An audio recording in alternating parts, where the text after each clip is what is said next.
Okay, today I want to talk about something that I really do feel that could make America great. And I want to start by talking about something I've noticed when it comes to the arts. I'm a musician and I follow a lot of different musicians online, and one thing that I'm seeing is this proliferation of child prodigies and kids that are just doing ridiculous things on musical instruments that are hard to believe. And I ask myself, why is it now we have this proliferation of talent amongst the youth? And so I take into account a couple of things. The first is, of course, the proliferation of the internet. When I was in high school, it cost an exorbitant amount of money to place a call 20 miles outside of my hometown. But now you can communicate across the world instantly via many apps to strangers and friends alike. And so, what's happening musically in one region can become global within seconds. But another thing I looked at is when you take a closer look at these young talents and even adults who are virtuistic, is very few of them live in America and are from America. And even a few of the American standouts, they've come from other countries. Now, this isn't me shitting on America because I am American and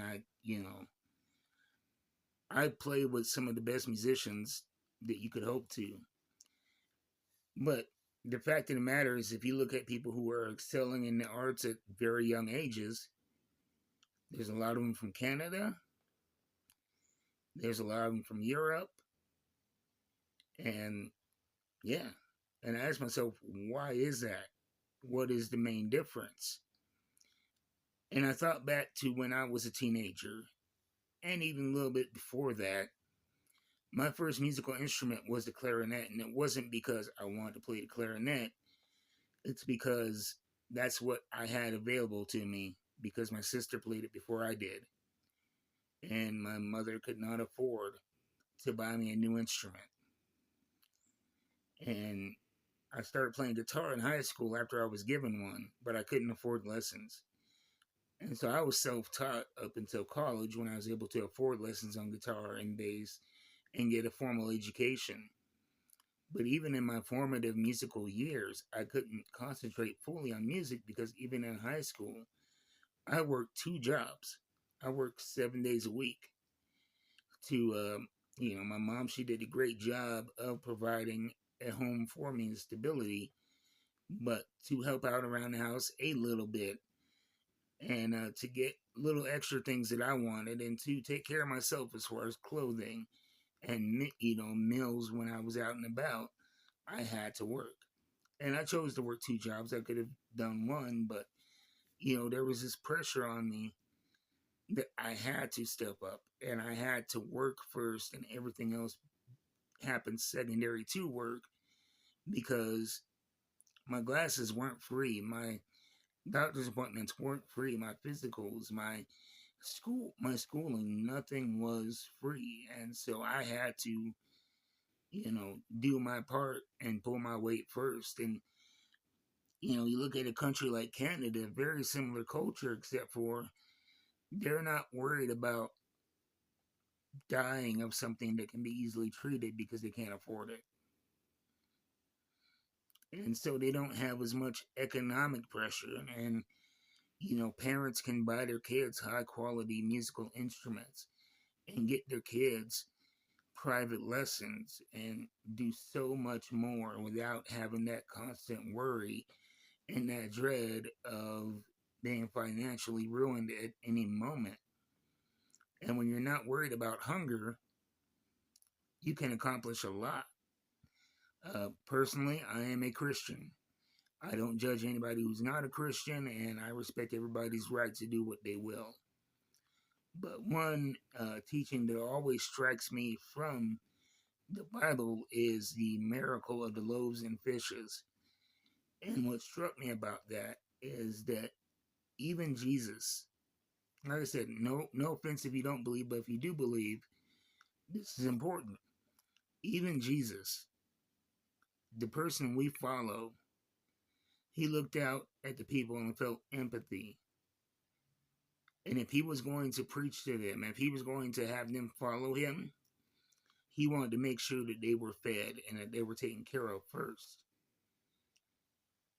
And while the scripture doesn't particularly say that this is the reason why, common sense tells you that if you're hungry, it's hard to listen, it's hard to intake any information, it's hard to really enjoy anything and to hope for anything but another meal.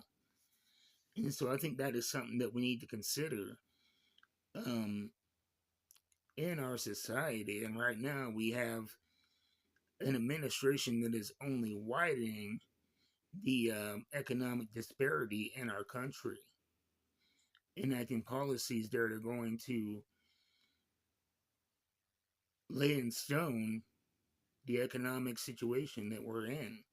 In Florida, they're voting on a bill to allow kids to work overnight on school nights. You think those kids are going to be able to focus on creating art, on even going to school to become a medical doctor or many other things that we need? If you got to work all night and go to school all day, that's going to create real trauma and economic disparity. And we see what's happening with, you know, what they call the brain drain is when circumstances cause the more educated people in a society to flee.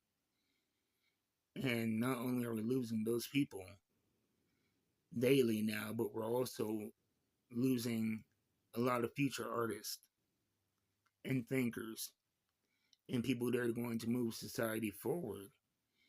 And we risk falling behind the world if we don't find a way to ease the economic pressure on the people of this country.